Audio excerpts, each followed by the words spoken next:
Hey everybody, welcome to Breakthrough Walls. I'm Ken Walls. I'm your host.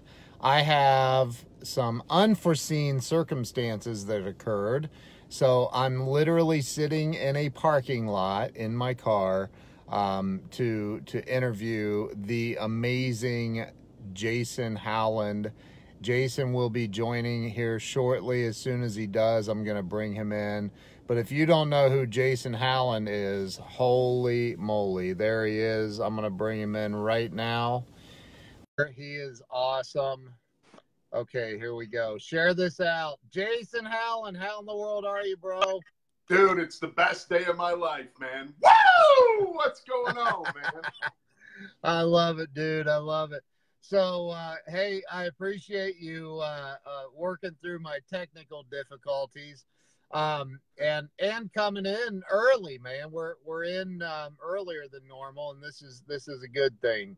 So, hey, I'd like to encourage everyone to please share this out, because when you hear this guy's story, you'll thank me for this interview. So, Jason, this show, it's called Breakthrough Walls, and it's all about helping people have a breakthrough in life. Like, people get stuck. Are you still there? You froze up for a second. There you are. All right, yeah. Sorry, I was doing something trying to share, and it's from the phone. I'm not used to doing that. Oh, it's all good. So, people get stuck in life and get caught up in all of the issues, and they don't know how to get unstuck, or they give up on a dream, or they, and so I've created this show, and it's going on. Zoe said he got stuck, LOL. So, but I want to, kind of share with people, have you share with people who you are, where you came from, your story, so to speak. So, let's start with the first question I always ask is, where were you born and raised? Grand Rapids, Michigan. I'm sorry. It's a great place, actually. I'm not there anymore, but it is an awesome town. Yeah, I know. I've never been to Michigan, dude, and I'm a Buckeye here in Ohio, so we're natural born enemies. Isn't it like candy with peanut butter in it? That's what they have here.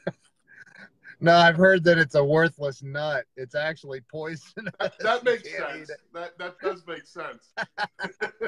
Yeah. So you were born and raised in Grand Rapids, and so what was childhood like for you? Dude, for the first 11 or 12 years, it was all American childhood. Baseball, football. Dad was the coach. I guess if you look at it, average American life. There was, a divorce at 11, so that kind of changed the landscape for me a little bit. But, Sure. Growing up, it was kind of like, suburb of Grand Rapids, nice little neighborhood, cute little houses, average. Yeah. Yeah. Was there, I always like to ask also that, I think that things that occur in our childhood have a tendency of kind of not dictating, but like influencing strongly what happens as an adult for us. Is there anything that stands out in your mind, that any kind of influence, whether it was a positive influence, a negative influence, is there anything that stands out in your mind that influence who you are today? Absolutely. And what that thing was, huge influence on who I am today. For the first 20 years, 25, 30 years of my life, it was a really negative influence, and that is the public school system. Growing up, I'm a spaz. Like, from the time I get up in the morning till the time I go to bed at night, I'm like, woo! I'm like all over the place. Most people who know me know that. I know you know that, but in school that doesn't work. You know what I mean? Like in the current curriculum, being a spaz just means you're a spaz. You know what I mean? Right. They don't understand how to handle you, so they try to handle you. about like 9 years old, they put me on medication for ADHD. I do believe it's ADA, attention deficit advantage. Anybody who has it, use it as an advantage. That's right. But they gave me medicine, not because I had something wrong with me. I realize this now. At the time, I thought I had something wrong with me. So that kills a kid's self-esteem. By junior high, I just was like alone in the corner because I thought there was something wrong with me. I couldn't sit still like all the other kids. I didn't stand in line like all the other kids. Turns out being disruptive is good in real life, but in school it's not.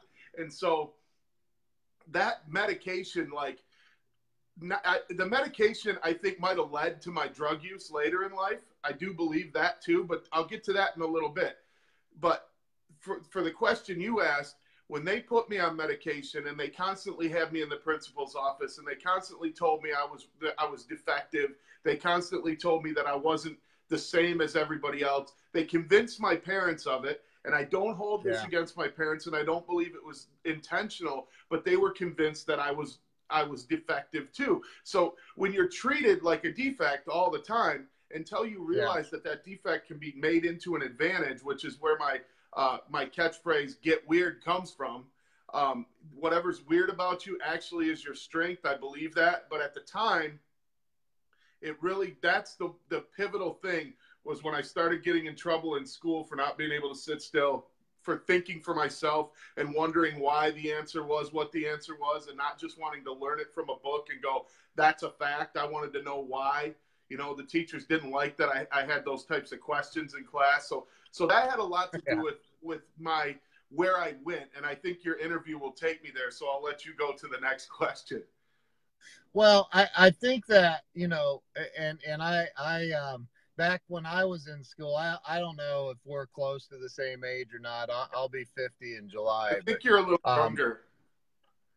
Younger, yeah. So, you know, back when I was in school, what's up, Dan Kelleher?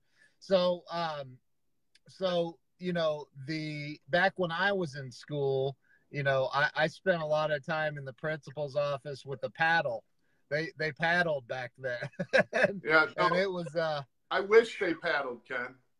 I really do, because the emotional beatdowns that they gave you instead of the paddle, I think were more detrimental, to be honest. It's incredible how we as human beings turn our children over to other people that have possibly the greatest impact. And I watch that with my kids like a hawk. I mean, I watch it like a hawk. Like, you know, I'm not going to have a teacher or anybody of that, anybody messing with my kids' heads like that. It's not going to happen.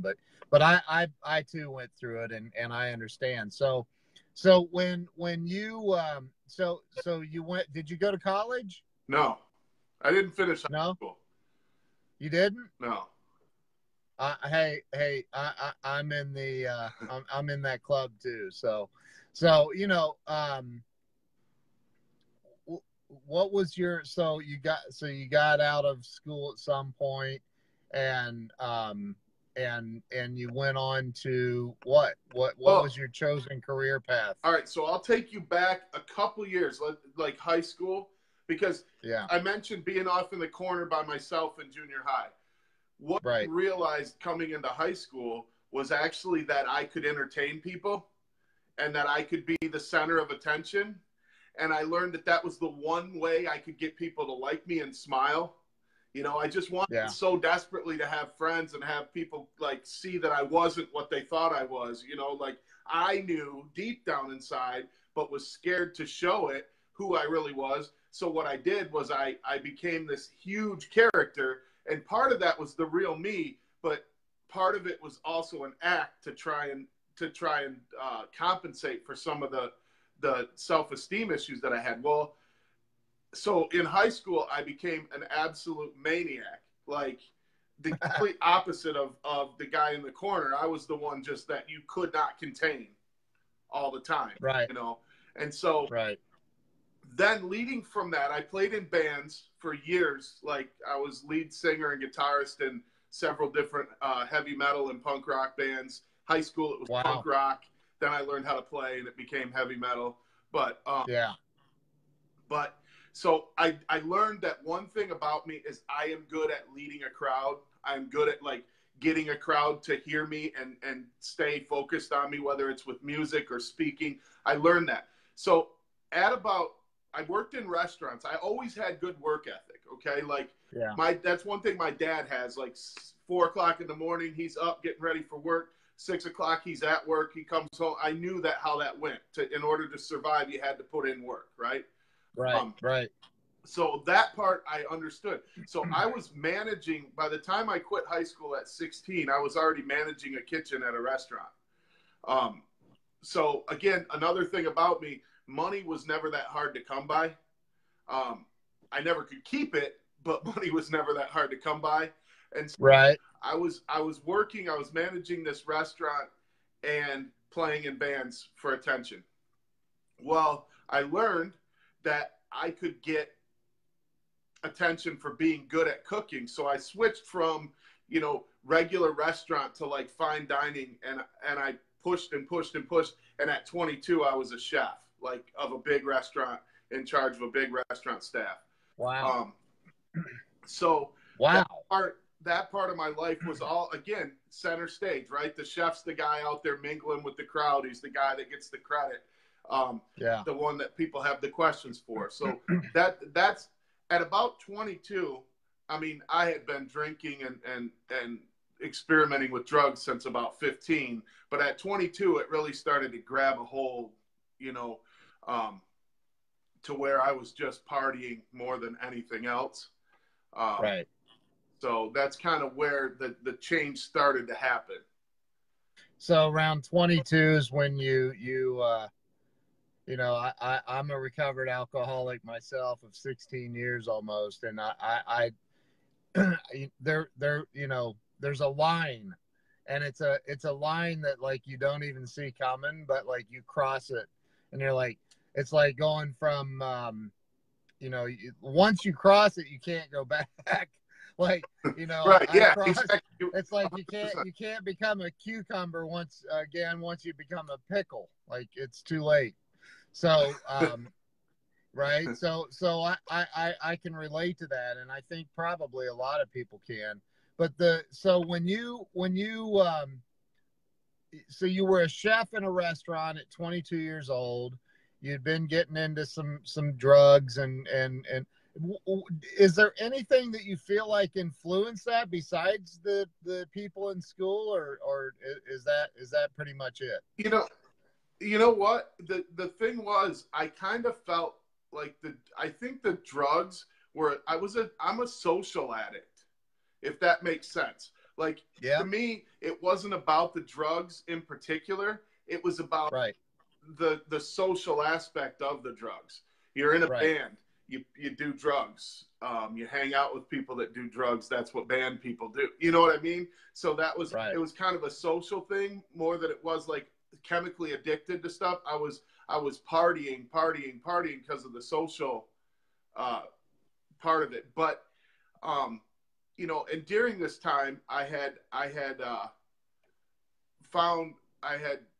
a girl that I got involved with, and I had a daughter. And I didn't know I had a daughter for 10 months after she was born. I was introduced to her 10 months later. I ended up, because something inside of me, another thing about me, has always wanted to be responsible for a family. Like the image of the family, the wife, the kids, that type of thing. Yeah. And so I got involved with her. We ended up having another child later. Okay. And then she was not by any means right for me. Nothing to say wrong about her, but she was not right for me. And I had a habit of doing that for a long time. But the thing that happened with that is when I was mad, when we broke up, I wasn't mad I wasn't upset that she was gone. I was mad because I lost my possession, if that makes sense. Right. And not saying it's a good thing or a bad thing, but that sent me off. I had some friends that were bikers, and that's where I got involved with the gang. And I'm not good with time. So as we're talking about this, the timeline might not make exact sense. I'm not good with years and how long ago and that kind of stuff. But it was about 22, 23 that I got involved with the gang, and that's kind of where it led into what I call the darkest part of my life. Wow, dude. So at 22, 23, somewhere in there, you you got a motorcycle. Well, I grew up riding dirt bikes, so I've always been on two wheels. I love it. I still have a Harley now, but wow. But it was like, you know what's funny about a motorcycle gang, and you don't ever ride. You're always hiding in a van so nobody can see you. You only ride to funerals and parties, and that's it. And the rest of your life you spent. I rode much more before I was in a gang than I did while I was in the gang. Just an interesting fact. Wow. So you became a was there like some sort of indoctrination, or did you just like you were hanging out and they're like, hey, like you know, we're a gang and you're in it? Well, if you know anything about if you know anything about motorcycle gangs, you got a prospect. I don't. It's called being a prospect. So like you got to basically do whatever they tell you to for an undetermined amount of time until you've proven yourself worthy. Wow. So basically, you know, they bring in prospects. They'll tell you. I mean, I remember one time they said, I need you to go to Ohio and come back with a box of matches and 3 cans of Coke.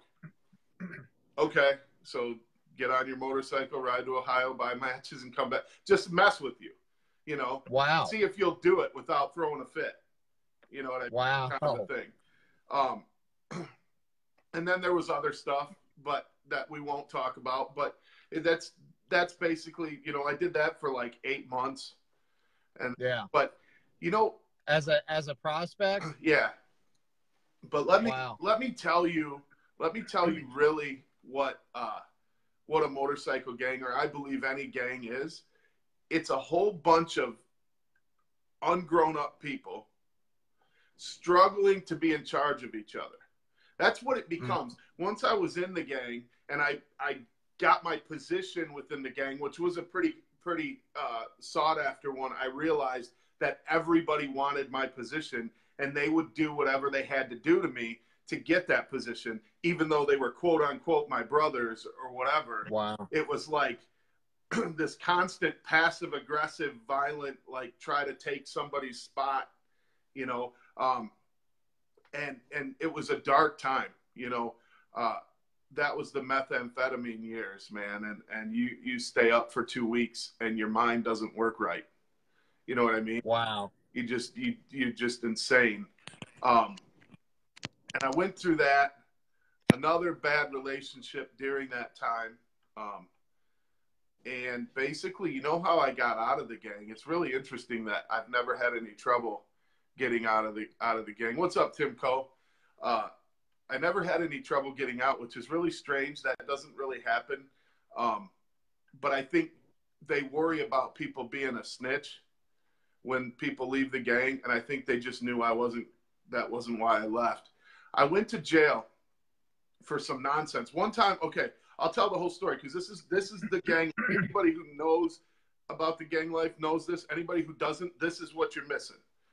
I was doing something one day and I came home and I lived in a small crappy apartment that I owned a building that was the clubhouse. And I came home and I noticed like all these nondescript vehicles that don't belong in the hood parked everywhere. And I'm like, oh, geez. Something's going on. So I get home and for some reason I open my barbecue grill. Right, it was right on the sidewalk. Like the building was basically right up to the sidewalk. The barbecue. Right. I open it and there's like in a nice, neat little package everything it takes to make methamphetamines, like all the ingredients, laying on my grill. I grabbed that. Wow. I knew what was happening. Now I grabbed the stuff. I ran to my toilet, flushed it, and slammed the door. No sooner did the toilet go down than my front door came slamming in, and the cops were there looking for me, saying that they had a anonymous tip that I was manufacturing drugs, which I never did. That wasn't what I did. But wow. But they tried to set me up. Somebody did. That's all I Wow. knew at the time. Well, they didn't find anything in my house, so they arrested me on some tiny warrant. This was in Grand Rapids, which is 3.5 hours away from Port Huron. The warrant was in Port Huron. They took me all the way from Grand Rapids to Port Huron on a like $250 bond, right? Wow. So this is where I start thinking something's fishy. I'm calling. Now, my bad relationship, the old lady, she disappeared with my money and everything I owned while I was in jail. With turns out, I'll explain later, with the guy who tried to set me up. So wow. So I'm calling, and nobody can seem to come up with $250. And believe me, it's not because they're broke. You know what I mean? Like, yeah. So I don't have $250 to get out of jail. At that moment, when that happened, I realized what was going on, and I was done. End of gang days for Jason. Wow. So how old were you then? I see. This is where it gets tricky for me. I think something tells me I was 30, and something else tells me I was 29. So, 30. Yeah. Hey, Laura is on here. She said that she worked inner city ER in Flint, Michigan. She said she knows all about gangs. So wow. So there's a lot that happened in that you know, we don't need to go into details, but I'm sure that a lot of you guys probably went to church a lot, and yeah, there's a lot that I'm not proud of, and I'm not proud of any of this. I want anybody watching this to understand that I'm not telling you this because I want to impress you with my wild lifestyle. I will tell you, right, and to emphasize that point, when you're in a gang, no matter how much money you make, no matter how much fame you acquire, because really it's a big struggle for criminal notoriety, you know, but wow, no matter how much fame you gain, how much money you make, how well you've got it, how many motorcycles you can take from people or whatever, at the end of the day, you're always looking over your shoulder, wondering if the cops are going to kick the door in or somebody worse and take everything you own or your life. You have to worry about that every day, all day long. And that's the biggest thing about entrepreneurship, because there's a lot of parallels and there's a lot of things that go in opposite directions. And one of the major opposite directions is anything I've earned now, I don't have to worry about somebody kicking in my door and taking it, or worry about my kids getting caught into some issue. So all of those worries are gone, you know, by doing things, you know, properly or as properly as I can. Well, hey, I mean, dude, so let's talk about post gang activities. So like you got arrested on this small little thing. Nobody could come up with $250 to get you out of the clink. You had one of those epiphany moments in life and said, this is BS. I'm done with this. It's time for a new Jason. And so what happened next? Where'd you go from there? So there was about a year of not really changing, except I wasn't in a gang. And then one day I woke up. I just woke up, and somehow I didn't want to do drugs anymore. Like, the point of drugs to this day still makes me queasy just to think about then. Wow. And it was just no 12-step, no anything. It was just gone, right? And so that's always been one of the mysteries, and now I know miracles of my life that I'll always remember and always tell whenever somebody asks me to tell my story. And anybody, I want to emphasize this too, anybody who thinks they know someone who might want to hear this story, share it, please. I would appreciate it, because my mission in life now is to help others find their way and break through walls, as the show's called. Yeah. So So, but from that day, I started reading my Bible, but I wasn't reading my Bible out of faith or for any particular reason other than I like the stories in the Old Testament. I started reading in Genesis, the beginning of the book, and just started reading through. And nothing else changed. I would just spend about an hour a day reading. Well, this went on for about, I would say, 6-7 months. I was still in a bad relationship. And that bad relationship had come to many, many heads over time. And yeah, she one day threatened to call the cops and tell them I was beating her or some nonsense if I didn't get out of there, that was kind of common. Get out of here. I'm going to tell the police and make you get out of here. yeah. So, and why I put myself through that type of a relationship, I'll never understand now, but I did. So that's just what it is. Right. So again, this is the same one that took off with all my money before. But she has the bank card. I have $60 in cash. I leave. I'm in a hotel room, the cheapest motel you could possibly find. I get a room and I'm like, I got to figure out what to do. So I'm just sitting there, and I just picked up the phone and I called my dad. And my dad's been a Christian since I'm a little kid, so as long as I can remember. And I call my dad and I say, Dad, I need God in my life or something. That was exactly my words, or something, Wow. I need God in my life or something. And he goes, and answering the phone from my parents had to have been like, oh crap, it's another call from the wayward retard out there that doesn't do anything right, is how I used to feel calling my family. And I'm sure there was some level of that on their side. They've never said that. Thank you for not, but I know. And my mom's watching. But so I called my dad and he says, well, read the book of John. And this was Easter weekend. I'll never forget that either. He says, read the book of John. So at the time we had brick phones. Remember when you text message, you had to tap everything 3 times to get the letter to work. Yeah. So I call a friend and who I'd done some work for. He was a pretty good friend. And yeah, my mom's watching. She's laughing at me. But I call this friend and he says, well, I can't let you stay in the house. I have foster children, but I have a camper in the back of my property. You can stay there and figure out what you're going to do. So I go there and I read on that little brick phone like this. I could barely see the letters. I read the book of John probably 13 times over that weekend.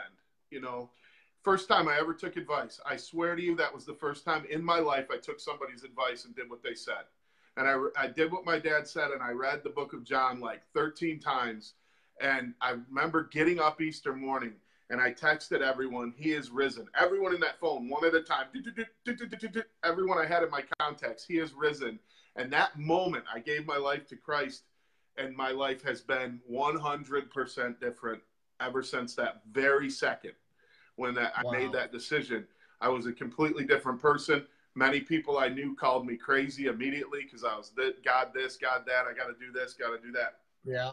So then, same bad relationship. I didn't say I was smarter. I just said my life changed and my spirit was different. But right.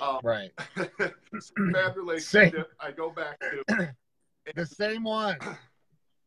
Same one, and I lived there for about 3 more months. Something different though. I've read my Bible every single morning since that day. Every morning. Wow. I haven't missed a morning since. Wow. And now I must have been 30 something, and I'm 41 now. So, I read my Bible every day. And in the morning, as I'm reading my Bible, 2 things are happening. First, I'm getting from the spirits telling me I didn't have a driver's license. I hadn't had one since I was like 18. Wow. And but you drive every day? Yeah. And so I'm hearing in the back of my head, Jason, you got to get right with this license thing. You got to get right with the license thing, Jason. Every morning as I'm reading my Bible, this isn't right. You shouldn't be doing this. Well, I didn't listen. I was stubborn. I was hard-headed. So as I'm driving one day, the bubbles popped on behind me, which had happened a million times. I had warrants all over the state for driving unsuspended. Wow. This time, I decided to take responsibility. And I didn't have money to take responsibility at the time. So I decided I was going to do the time, whatever that was. So It ended up being about 78 days, which isn't very much. But I remember that 78 days as being one of the best 78 days I've ever had in my life. And so I read my Bible. I memorized about 3 hours of scripture that I can recite, and just spent that time with God and in my own head. I read a lot of other books, and when I got out of jail that time, I went back to the same bad relationship for about 2 weeks, maybe a month, and I made the decision. Same gnawing voice in my head. You can't keep living here. You guys aren't going to get married. It's not a good relationship. You need to make a choice. And so one morning I made the choice, right? And I get to work that day. And I was working in construction at the time, and my foot started hurting. And pretty soon, by like lunchtime, my foot, that same day I made that decision, my foot hurt so bad that I couldn't walk. So I take my boot off, and there's this like golf ball sized infection like hanging off the top of my foot between two of my toes. And it wasn't there when I got up in the morning. Wow. So the guy I work for takes me to the hospital. They tell me, "Oh, you got an cellulitis, and you're gonna have to stay for a couple days. We got to do surgery and get this thing out of there. You're gonna die." So I call my friend Richard from church. I'd started going to a church.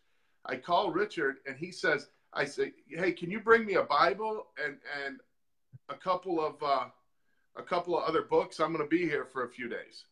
Well, when my plan was, because I had made that decision that morning to leave, I didn't know where I was going to go. I just made the decision I wasn't going back there. Right. And if my foot hadn't swelled up, I'm going to make this point too. If my foot hadn't swelled up, I would have went back there.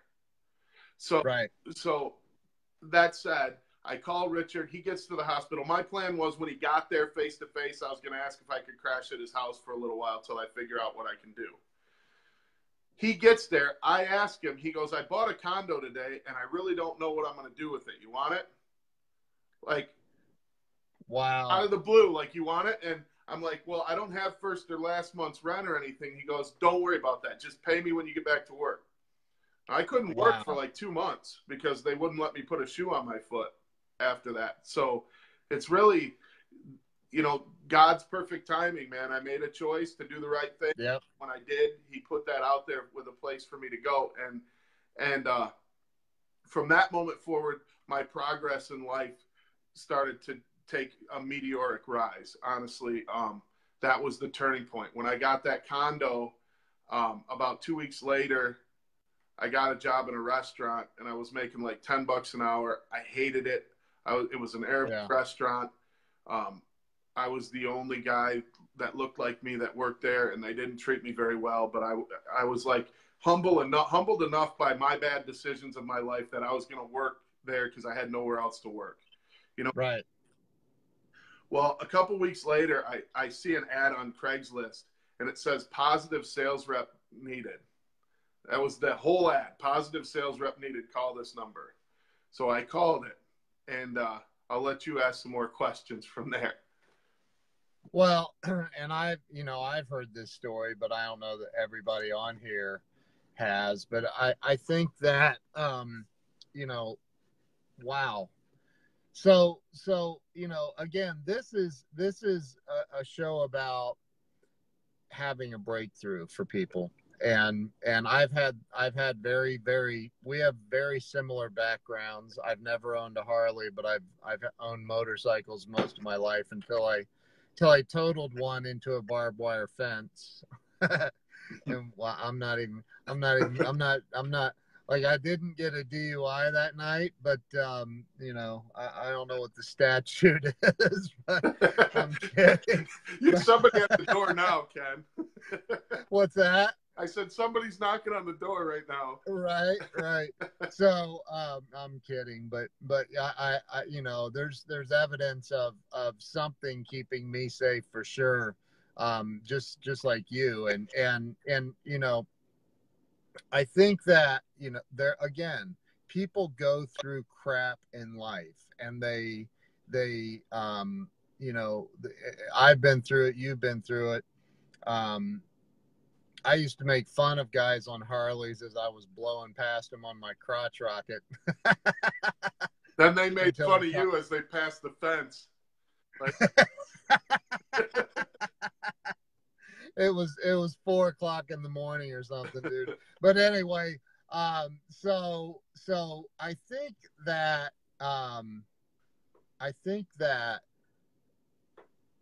you know, because you went through a lot of stuff, and I put up a post yesterday that pain is the predecessor of all wisdom is one of my favorite quotes, and I truly believe that. Like, you know, I don't know how many people I know. I could tell you 1,000 times, dude, hey, don't touch that over there.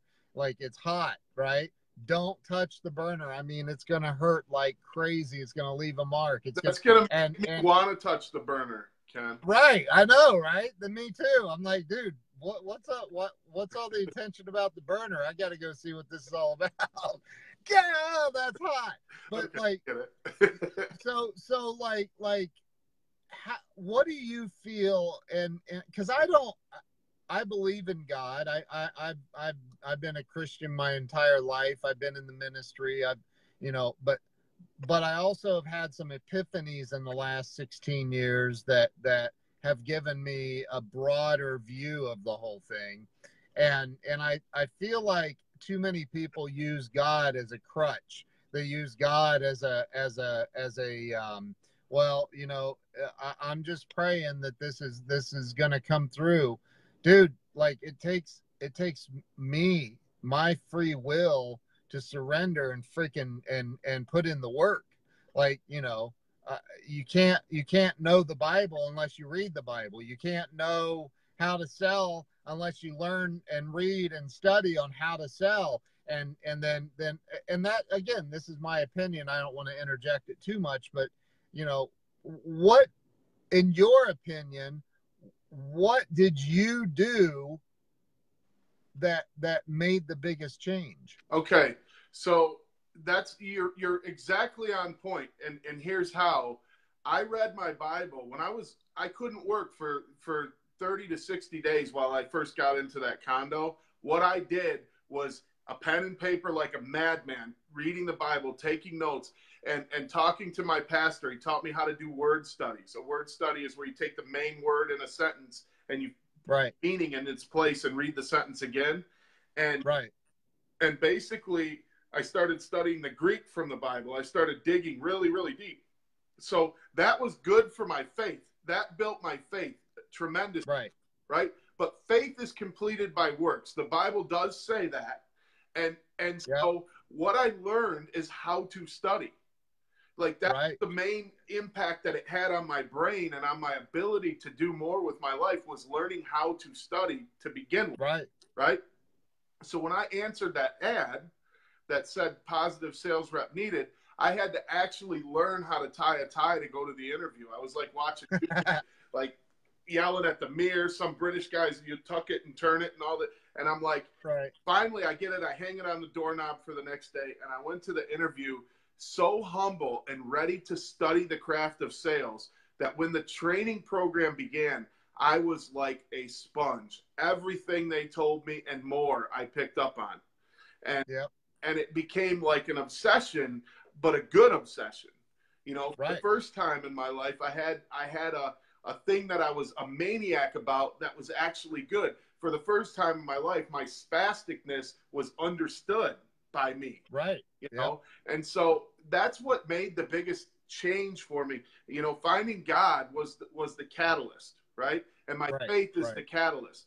But then beyond just finding him, I started putting in action what he says, you know, and I think a lot of people use the Bible as an excuse, use God as an excuse. They say, oh, well, I should be poor because they find 3 verses in the Bible that say the poor are rich in spirit.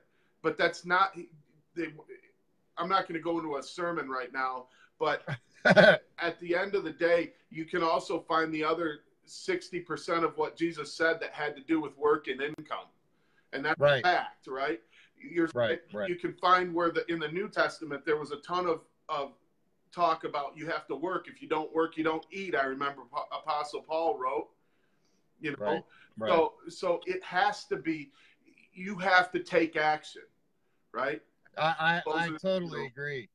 I find it, I always find it, you know, there's, of course, I grew up in a, you know, I don't even know if it was lower middle class home, but, you know, and this whole money is evil or money is the root of all evil. And that's not what it says. It says the love of money is the root of all evil, but I don't even know that that's, you know, true 100%. I think that people need to take, you can't help people without money. Right. And, well, and that's where, I mean, that's where, I'm sorry to jump in, but that's where that's where that verse comes into play.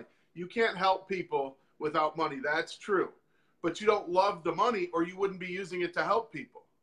Exactly. You see what I mean? The money, loving money and wanting a lot of it are 2 completely different things. Loving money is treating money like, you know, love is patient, it's kind, it doesn't boast, it doesn't envy. If money is what creates all of those things in you, then you need to reevaluate what you're doing because you'll burn out.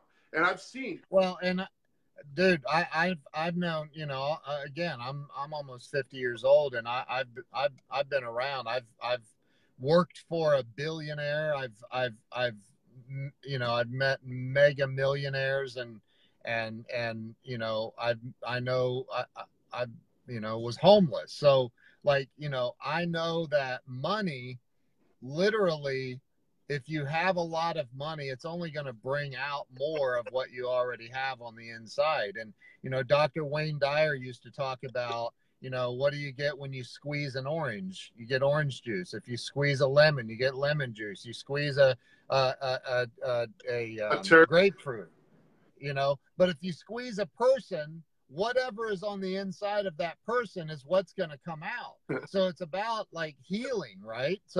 So, you know, I think, so let's move on, because I know that you're limited on time, but let's talk about what happened when you absorbed all this information. You got into sales, and I'd like to say it was your first sales job, but it wasn't. You've been in sales your entire life.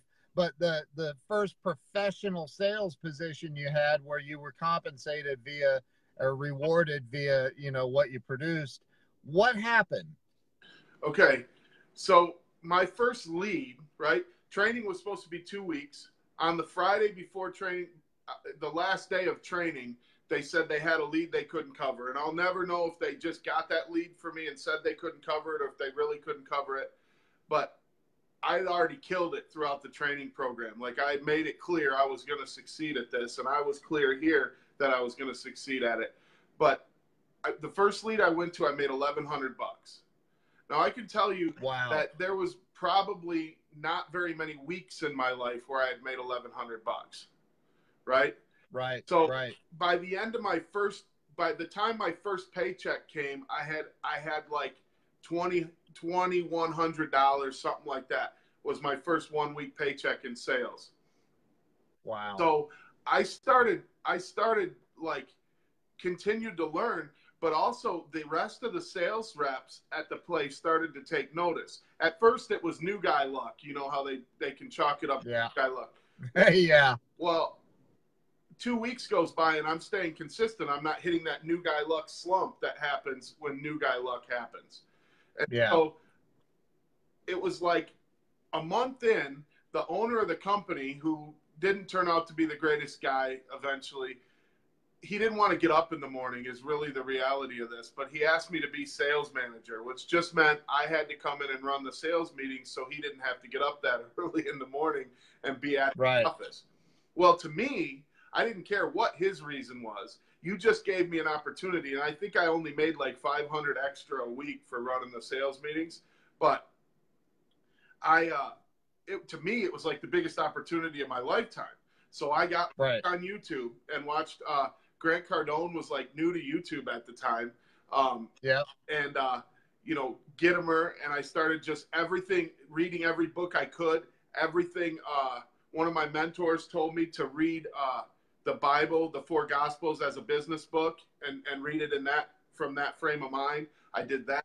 I did all of this studying, and the week when I started running the sales meetings, the overall closing percentage went up by 4.5% my first week running the meetings. So I was hooked. Like when I stepped up in front of those people and made their lives better, I really knew what I was supposed to do at that point. And then a couple weeks later, they say, well, we need more sales reps. Who can train them? I'm like, I'll do it. So I stayed overnight at work and finished writing this sales training manual that I had no idea how to write, but I did it. And we started the sales training class. There were 3 guys in there. 1 quit during the class. 2 made it. One of them was cutting down trees for a living for like nothing. Wow. And the guy's like a $100,000 a year guy now, you know? And so when that happened, when I saw those guys finish training and have the same experience that I had when I finished training, now I knew what I had to do. I have the ability, for whatever reason, I was given a gift to be able to teach people how to sell and make anyone successful at selling. And that's what I'm here to do. That's what I was designed to do. And so I believe that not to use a gift is to insult the giver. And I refuse to do that. Dude, that's freaking awesome. So the getting unstuck part, people, again, I want to take, because dude, and I know, you know, you and I have talked, and you don't have to disclose it, but I know you make really, really good money today, you know, in comparison to what the average person makes. Right. And you don't boast about it or any of that. You just like, you know how to go out and make it happen and close things down. So like, you know, what would you say if you look at, I mean, you've met a lot of people, right? What is the number, and this is opinion, your opinion only. What is the number one thing that you see people doing that's causing them to miss true success in life? After Jesus, number 1, study. Put time into yourself. You know, I'll tell a quick, if you don't mind, Ken, I'll tell a quick story. Tell it, dude. I had a sales rep that we were buying. I was going on a program, a sales training program, and I told the reps if they wanted in on it, they had to pay half. And because I wanted them to have some skin in the game, invest in yourself. So then